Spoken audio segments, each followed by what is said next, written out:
Welcome to story hub. ಎಲ್ಲರೂ ಹೇಗಿದ್ದೀರಾ? ಚೆನ್ನಾಗಿದ್ದೀರಾ ಅಂತ ಭಾವಿಸ್ತೀನಿ. ಇವತ್ತು ಮತ್ತೆ ಒಂದು ಹೊಸ ಕಥೆ ಜೊತೆ ಬಂದೆ. ಹಳ್ಳಿ ಜೀವನದ್ದು ನೋಡಿ, ಹಳ್ಳಿ ಜೀವನ ಎಷ್ಟು ನೆಮ್ಮದಿ ಅಲ್ವಾ? ಅಲ್ಲಿ ಸುಖ, ಶಾಂತಿ, ನೆಮ್ಮದಿ ಎಲ್ಲ ಸಿಗುತ್ತೆ. ಅದೇ ರೀತಿ ಇಲ್ಲೂ ಸಹ ಒಂದು ಹಳ್ಳಿ ಇತ್ತು.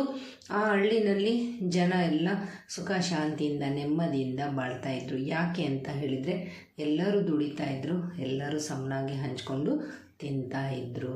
ಈ ಹಳ್ಳಿನಲ್ಲಿ ಯಾರು ಮೇಲು ಯಾರು ಕೀಳು ಅಂತ ಇರಲಿಲ್ಲ. ತುಂಬ ಒಳ್ಳೆ ಜೀವನವನ್ನು ಮಾಡ್ತಾಯಿದ್ರು.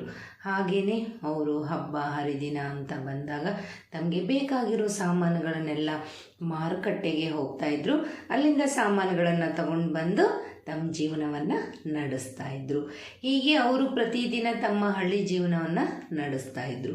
ನೀವು ನೋಡ್ತಾ ಇದ್ದೀರಲ್ಲ, ಇಲ್ಲಿ ಒಂದು ದೊಡ್ಡ ಆಲದ ಮರ ಇದೆ. ಈ ಆಲದ ಮರದ ಕೆಳಗಡೆ ಇವರ ಊರ ಸಂತೆ ಪ್ರತಿದಿನ ಯಥಾ ರೀತಿ ನಡೀತಾ ಇತ್ತು. ಜನ ಇಲ್ಲಿ ತಮಗೆ ಬೇಕಾದದ್ದನ್ನು ಬಂದು ಕೊಂಡ್ಕೊಂಡು ಹೋಗ್ತಾ ಇದ್ರು. ಇದನ್ನು ಎಷ್ಟೊಂದು ಸಂತೃಪ್ತಿ ಹಾಗೂ ಸಮಾಧಾನಕರವಾದ ಜೀವನ ಈ ಹಳ್ಳಿನಲ್ಲಿ ಇತ್ತು ಅಂತ ಹೇಳಿದ್ರೆ, ಅಕ್ಕಪಕ್ಕದ 10 ಊರಿಗೆ ಈ ಊರು ಹೆಸರುವಾಸಿಯಾಗಿತ್ತು. ಹೀಗೆ ಇರುವಾಗ ಒಂದು ದಿನ ಏನಾಗುತ್ತೆ, ಆ ಊರಿಗೆ ಒಬ್ಬ ಕಳ್ಳ ಬರ್ತಾನೆ. ಆತ ಏನು ಮಾಡ್ತಿದ್ದಾನೆ, ಕಳ್ಳ ಬಂದು ಎಷ್ಟು ನೆಮ್ಮದಿಯಿಂದ ಈ ಜನ ಎಲ್ಲ ಜೀವನ ಮಾಡ್ತಾ ಇದ್ದಾರಲ್ಲ, ಸರಿ ಈ ಜನದಿಂದ ನಾನೇನು ಮಾಡ್ತೀನಿ, ಸ್ವಲ್ಪ ಹಣವನ್ನು ತಗೊಳ್ತೀನಿ ಅಂತ ನಿರ್ಧಾರ ಮಾಡ್ತಾನೆ. ಯಾವಾಗ ನಿರ್ಧಾರ ಮಾಡ್ತಾನೋ ಆ ಜನರ ಜೀವನವನ್ನು ಅರ್ಥ ಮಾಡ್ಕೋಬೇಕು ಅಂತ ಯಾರಿಗೂ ಕಾಣದ ಹಾಗೆ ಆ ಆಲದ ಮರದಲ್ಲಿ ಹೌದ್ಕೊಂಡು ಕುತ್ಕೊಂಡ್ಬಿಡ್ತಾನೆ. ಅಲ್ಲಿಗೆ ಜನ ದಿನಾಲೂ ಬರ್ತಾ ಇದ್ದಾರೆ, ತಮ್ಮ ದಿನನಿತ್ಯದ ಕಾರ್ಯ ಕೆಲಸಗಳನ್ನು ಮಾಡ್ತಾರೆ, ತಮಗೆ ಬೇಕಾದ ವಸ್ತುಗಳನ್ನು ತಗೊತಾರೆ, ಅಲ್ಲಿಂದ ವಾಪಸ್ಸು ನೆಮ್ಮದಿಯಾದ ಜೀವನ ನಡೆಸೋಕ್ಕೆ ಹೋಗ್ತಾ ಇದ್ದಾರೆ.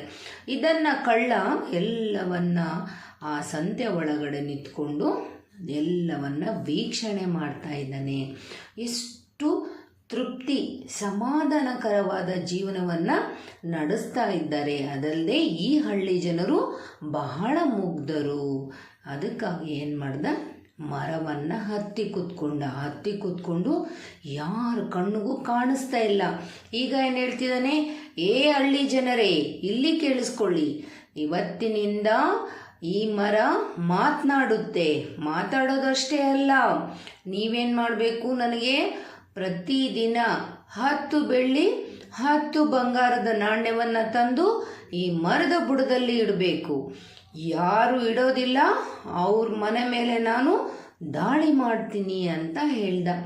ಇದನ್ನು ಕೇಳಿದ ಜನ, ಬೇಡಪ್ಪ, ನಾನು ಮೊದಲೇ ಹೇಳಿದೆ, ಇಲ್ಲಿ ಜನ ತುಂಬ ಮುಗ್ಧರಾಗಿದ್ದರು. ಅವರೇನು ಮಾಡಿದರು, ಸರಿಯಪ್ಪ, ಯಾಕೆ ಈ ದೆವ್ವ ರಾಕ್ಷಸ ಈ ಭೂತ ಪಿಶಾಚಿಗಳ ಕಾಟ ಬೇಡ, ಈ ಮರ ಏನು ಕೇಳ್ತಾ ಇದೆ, 10 ಬೆಳ್ಳಿ ನಾಣ್ಯ 10 ಬಂಗಾರದ ನಾಣ್ಯ, ಅದನ್ನು ಅವರಿಗೆ ಕೊಟ್ಬಿಡೋಣ ಅಂತ ನಿರ್ಧಾರ ಮಾಡ್ತಾರೆ. ಹೀಗೆ ಪ್ರತಿದಿನ ಒಂದೊಂದು ಮನೆಯಿಂದ 10 ಬೆಳ್ಳಿ ನಾಣ್ಯ 10 ಬಂಗಾರದ ನಾಣ್ಯವನ್ನು ತಗೊಂಡು ಬಂದು ಆ ಮರದ ಬುಡದಲ್ಲಿ ಇಡಕ್ಕೆ ಶುರು ಮಾಡ್ತಾರೆ.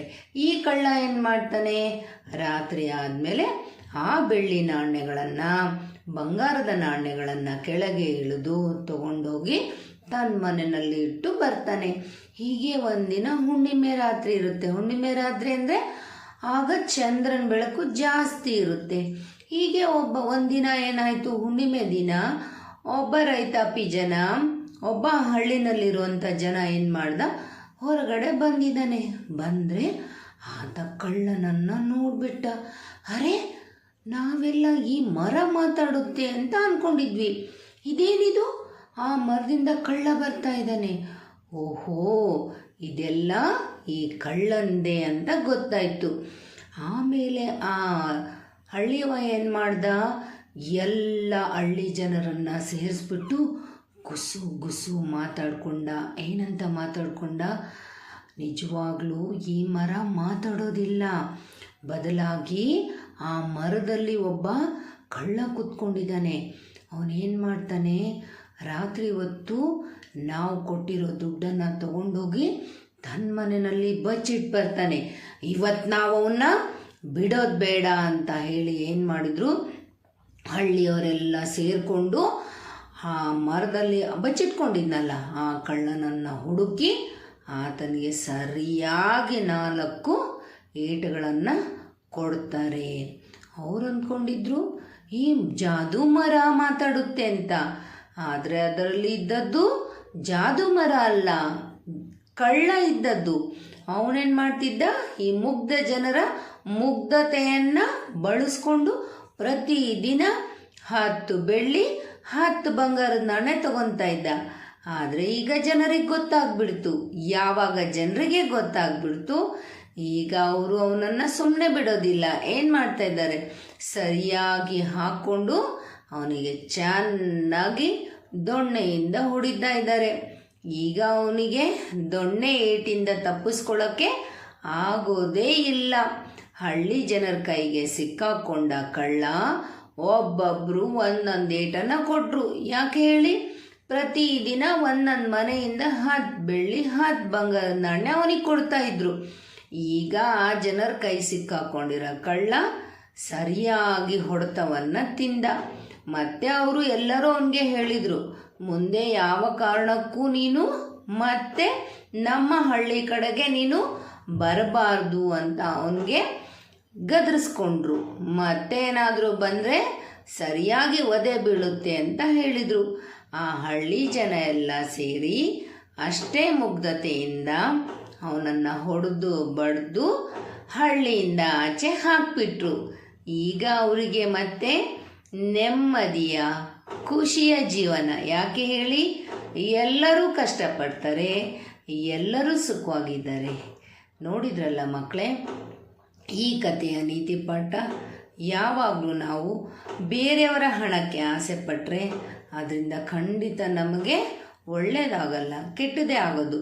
ಅಂದಿನಿಂದ ಹಳ್ಳಿ ಜನ ಬಹಳ ಸಂತೋಷತೆಯಿಂದ ಮುಗ್ಧತೆಯಿಂದ ತಾವು ತಮ್ಮ ಮಕ್ಕಳ ಜೊತೆ ಅತ್ಯಂತ ಖುಷಿಯಿಂದ ಇದ್ದರು.